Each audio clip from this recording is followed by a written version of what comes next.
인생의 여행을 떠나는 지혜입니다. 인생의 여행을 떠나는 지혜.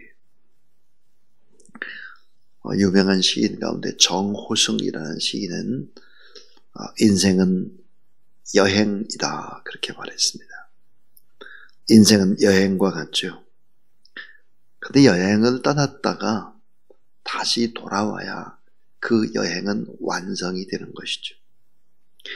자, 여행의 완성은 떠났던 곳으로, 다시 말하면 다시 집으로 돌아오는 것입니다. 태어났던 곳으로 다시 돌아와야 여행의 끝이죠. 우리는 하늘이라고 하는 곳에서 지구라는 작은 별로 여행을 왔고 다시 하늘로 돌아가야 될 하나님의 사람들, 하나님의 아들과 딸들입니다. 우리의 아버지, 하나님 아버지가 계신 그곳으로 돌아갈 때 여행이 완성이 되는 것이죠. 우리는 다 인생이라는 여행을 떠나는 사람들입니다. 근데 인생의 여행에는 두 가지 코스가 있습니다. 한 코스는 뭘까? 삶이라는 여행입니다. 삶. 이 땅의 삶을 어떻게 살아야 되나? 또 하나의 여행이 있죠.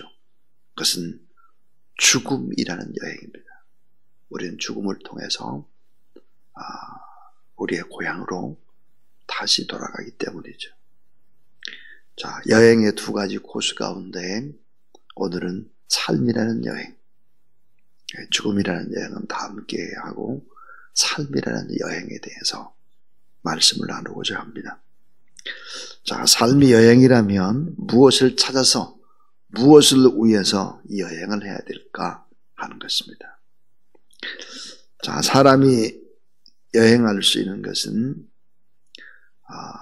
어딜까? 그것은 인생의 여행이라고 하는 것은 사람들을 만나는 것입니다. 근데 특별히 사람들 가운데도 사람의 마음을 여행하는 것이죠. 마음의 오지에 숨어있는 사랑을 찾아서.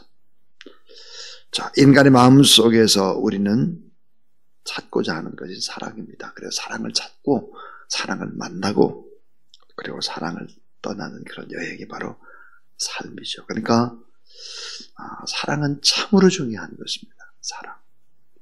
모두 다 사랑을 찾습니다. 사랑을 갈망합니다. 사랑을 받고 싶어 합니다. 또 사랑을 받을 때 기뻐하죠. 그런데 사랑만큼이나 중요한 것이 사랑에서는 먼저 선행돼야 하는 것이 있는데 그것은 뭘까? 신뢰입니다. 신뢰 없는 사랑 거짓이죠. 그러니까 먼저 믿어줘야 하는 것입니다. 이 믿어주는 데에는 정말 중요한 것이 또 있죠. 그거 뭘까? 예의와 존중입니다. 예의를 갖추지 못한 사람들, 또 존중하지 않는 사람들 앞에 우리는 상처를 받죠. 예의와 존중 가운데 가장 중요한 것은 뭘까? 언어로부터 시작이 됩니다. 언어, 말에 얼마나 예의가 있을까? 말이 얼마나 나를 존중하나? 이런 신뢰. 자, 사랑과 신뢰가 여행에서 아주 중요하다 그랬습니다.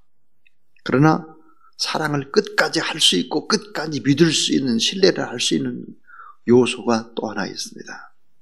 그것은 바로 소망이라는 거. 소망. 잘 되는 것을 기대하는 거죠. 소망. 자, 제가 사랑에 관한 얘기했습니다. 신뢰, 믿음에 관한 얘기했습니다. 소망에 관한 이야기를 했는데 기독교 신앙의 본질이고 영성의 본질은 뭘까? 하나님께서 예수 그리스도를 통해서 우리에게 드러내 주시는 것이 바로 믿음이고 소망이고 사랑입니다. 그래서 고린도서 13장 13절 믿음, 소망, 사랑 이 세 가지는 항상 있을 것인데 그 중에 제일은 사랑이다 그랬습니다. 4세기에서 5세기에 걸쳐서 아우구스티누스는, 우리 잘 아는 아우구스티누스, 얼마나 위대한 신학자입니까? 믿음, 소망, 사랑이라는 소책자를 만들어서 신앙의 초보자들을 훈련하기 시작을 했습니다. 자, 믿음, 소망, 사랑, 이 소책자는 무엇이었을까? 믿음을 깨우치기 위해서는 사도신경을. 여러분, 사도신경이 뭘까? 믿음의 요약입니다. 우리가 믿는 이 믿음의 요약이죠. 이 믿음을 깨우치기 위해서는 사도신경을, 사랑을 깨우치기 위해서는 십계명을, 소망을 깨우치기 위해서는 주기도문을 사용했다 하는 것입니다. 17세기 신학자로 유럽에서 명성을 떨쳤던 요한 아모스 코메니우스라는 사람은 믿음, 소망, 사랑의 영성을 기독교 신앙의 본질이다. 또한 이 세 가지가 성경 해석의 열쇠다 그랬습니다. 믿음, 소망, 사랑. 자, 믿음을 깨우치기 위해서 사도신경을, 사랑을 깨우치기 위해서 십계명을, 소망을 깨우치기 위해서 주님을 생각하는 주기도문을, 이걸 반드시 가르쳐야 된다. 이 안에는 기독교의 모든 중요한 뼈대라고 할 수 있는 기독교 교리가 다 함축되어 있기 때문에 그렇습니다. 자, 그럼 오늘 전도서, 이 전도서를 한자 그대로 전도서를 풀이하면 무슨 뜻일까? 인생의 여행에서 방향을 잃어버린 자에게 길을 찾아주는 책입니다. 도를 전하는 책이에요. 도를 전하는 책. 도. 그래서 방황하고 갈등하고 길을 잃어버린 사람에게 길을 찾아주는 책이 바로 전도서다. 자, 인생의 종착역이 어디인지를 알려주는 책이 전도서다. 인생의 길을 안내하는 가이드, 이 지혜의 책이 바로 전도서다. 자, 알 수 없는, 한 번도 가보지 않은 인생의 미지의 길에서, 자, 이 지혜의 책, 이 전도서는 오늘 우리에게 인생을 뭐라고 가르칠까? 그 인생은 바로 여행인데, 그 인생의 지혜, 오늘 이 본문에는 세 가지를 말씀하고 있습니다. 그 첫 번째입니다. 인생의 여행은 어떤 능력자나 지혜자도 알 수 없다입니다. 알 수 없다. 어떤 능력자나 지혜자도 우리 인생에 가는 길을 알 수 없다 하는 거죠. 자, 오늘 11절 말씀에 보니까 도저히 우리가 가는 인생길을 예측하지 못한다. 그래서 불확실한 미래가 기다리고 있다. 그래서 5가지의 능력, 5개의 능력자들을 소개하면서 그 한계를 지적하고 있습니다. 이 5가지 능력자, 빠른 경주자, 달리기 잘하는 경주자, 이 경주자가 꼭 맨 먼저 안착하는 것이 아니다. 1등하는 것이 아니다. 힘 있는 용사, 최고의 지혜자, 명철한 학자, 지식인, 이런 사람들 다 한계가 있다. 힘 있는 용사라고 반드시 승리하는 것 아니다. 최고의 지혜자라고 해서 먹을 것을 다 먹는 것이 아니다. 명철한 학자라고 해서 재물을 잘 쌓아두는 것, 버는 것이 아니다. 지식인이라고 해서 총애를 받는 것도 아니다. 근데 오늘 11절 말씀 속에서 아주 중요한 얘기 맨 마지막에 보니까 이렇게 이야기하고 있죠. 이는 시기와 기회는 그들 모두에게 임함이니라. 시기와 기회 그랬습니다. 자, 이 시기와 기회는, 자, 때와 기회는 하나님이 주장하시고 하나님이 섭리하시고 이걸 가지고 하나님이 다스리고 통치하신다. 세상 사람들은 이런 걸 가리켜서 운이다, 또 우연이다 그렇게 믿지만 크리스찬들은 이것을 무엇이라고 믿는가? 하나님의 섭리. 그 섭리를 믿고 그 하나님을 의지하지 않으면 안 된다. 아무리 빠른 경주자, 힘 있는 용사, 최고의 지혜자, 명철한 학자, 지식인 다 알 수 없다. 인생이라고 하는 미지의 길을 2번 다시 반복할 수 없는 이 길을 아는 사람은 아무도 없다. 하나님밖에 없다. 그러므로 그 하나님을 의지하고 사는 것이, 의지하고 여행을 하는 것이 최고의 지혜다. 이게 바로 성경입니다. 2번째입니다. 자, 인생의 여행에서 사람들의 칭송을 기대하지 말라. 사람들을 너무 의지하지도 말고 사람들의 말 때문에 히히비비하지 말라 이 말이에요. 사람들의 칭송을 기대하지 말라. 그러면서 오늘 14절에서도 15절에 얘기합니다. 아주 인구가 작아요. 사람들이 별로 안 살아요. 조그만 성이에요. 이 성읍인데 이 성읍을 큰 임금이 싸움을 걸어왔어요. 그래서 성벽을 에워싸고 이 작은 성을 함락시키려고 합니다. 바로 그때 그 성읍에 가난한 지혜자가 있었어요. 그 가난한 지혜자의 지혜로 큰 나라의 임금과 싸워서 결국은 이겼다는 거예요. 이 성이 함락당하지 않고 이 작은 성을 잘 지켜냈다. 근데 15절부터 16절에 보니까 그런데 이 가난한 지혜자를 기억하는 사람이 없다. 이 성을 승리할 수 있도록 이끌었던 이 가난한 지혜자 사람들은 기억을 하지 않는다. 왜? 가난하기 때문에 무시하는 거다. 가난하기 때문에 멸시를 받는 것이다. 그랬습니다. 자, 오늘 우리의 시대는 어떤 시대가? 오늘 우리의 시대는 지혜자가 무시를 당하는 현실이다. 왜? 자, 사회적인 명망이라든지 권력이라든지 재물이라든지 자, 이런 것이 있는 사람은 영웅으로 기억을 해주지만 그러나 이 가난한 사람들은 아무리 뛰어나다 할지라도 전부 다 묻혀버린다는 거예요. 그런 세상 속에 산다는 거예요. 가난하기 때문에 성을 승리로 이끌어도 명성을 얻을 수 없다. 이게 사회다.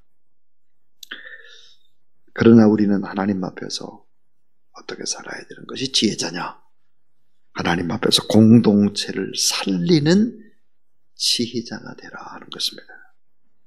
이 가난한 지혜자는 성을 살릴 수 있지만 결국은 오늘 성경 말씀을 보니까 죄인 한 사람이 엄청난 성을 파괴시킬 수 있다 그랬습니다. 그러니까 돈 많은 죄인보다는 가난한 지혜자의 길을 선택하라 하는 것입니다. 자, 우리 성경을 한번 볼까요? 우리 18절을 한번 봐주세요.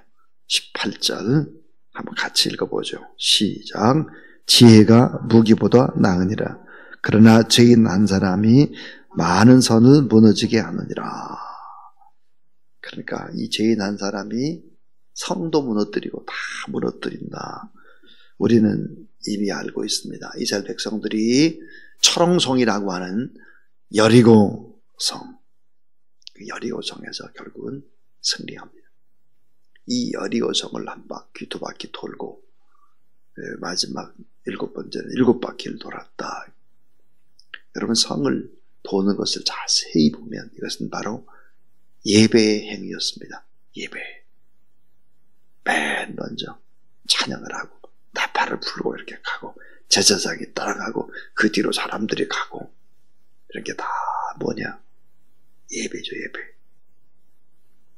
그래서 결국은 이 철옹성 여리고성에서 큰 승리를 거두지만 작은 아이성 대패합니다.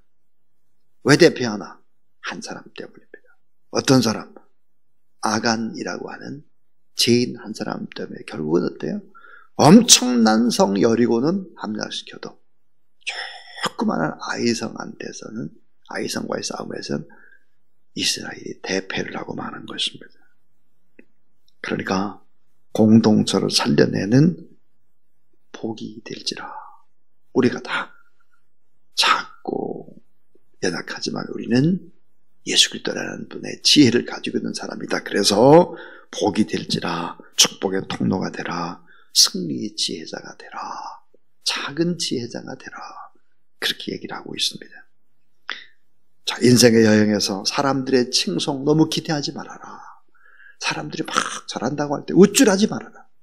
사람들에게 때로는 좀 비난받는다고 할지라도 낙심하지 말아라. 왜? 하나님이 다 셈하고 하나님이 다 바라보고 있는데 너무 연연하지 말아라.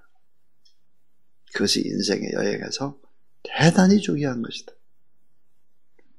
마지막 세 번째입니다. 자, 인생의 여행에서 고난이 닥칠 때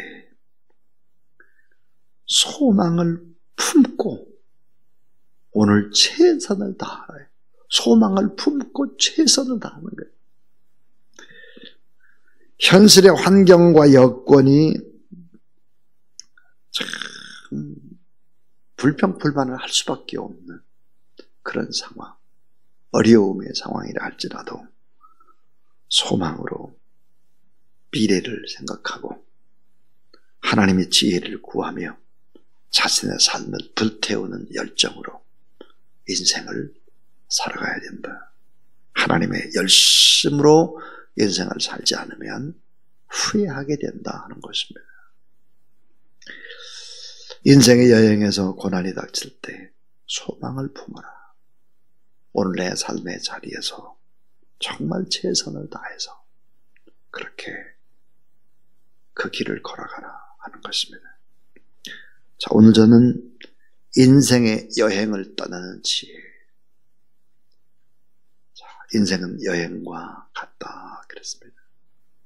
믿음, 소망, 사랑. 이것을 꼭 품고 살아가야 되는데 전도서에서는 오늘 본문에 보니까 인생 여행 어떤 능력자나 지혜도 잘 모른다는 거예요. 잘 모른다. 너무너무 낙심하지 말아라. 인생은 참 수고하고 무거운 짐을 지고 가는 먼 길을 든 것 같으나 그러나 다른 재간이 없다는 거예요. 빠른 경주자, 힘있는 용사, 최고의 지혜자, 명철한 학자, 지식인 알 수 없다. 그러므로 인생 여정에서 하나님의 섭리를 믿고 그분을 의지하며 살아가야지. 운이나 우연이나 이런 걸 바라보고 인생을 살아서는 안 된다. 인생의 여행에서 삶의 사람들의 칭송을 너무 기대하지 말아라. 인생의 여행에서 고난이 닥칠 때 소망을 붙잡아라. 그리고 오늘 내 삶의 자리에서 내 삶을 불태우도록 최선을 다하라. 이것이 바로 여행의 지혜입니다. 자, 오늘 말씀을 생각하면서 하나님 앞에 우리 찬송할 때 325장입니다. 325장인데 예수가 함께 계시니 시험이 오나 겁없네.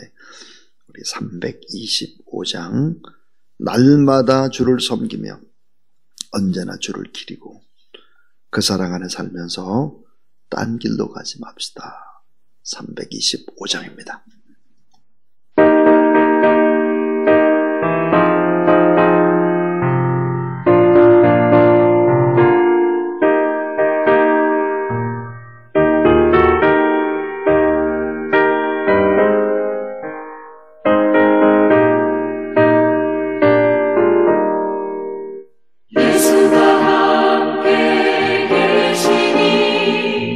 시험이 오나 겁없네.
이제는 인생 여행의 길을 우리에게 인도해 주신 길이요 진리요 생명 되신 믿음, 소망, 사랑 되신 구주 예수 그리스도의 무한하신 은혜와 하나님의 사랑과 성령의 능력과 거룩한 축복의 기름 부으심에 오늘도 너는 복이 될지라 복이 되는 일들을 하며 하나님 앞에 오늘도 복되게 소망 가지고 살아가기 원하는 귀한 종들 머리 위에 이제로부터 영원토록 함께 하옵시기를 간절히 축원하옵나이다. 아멘.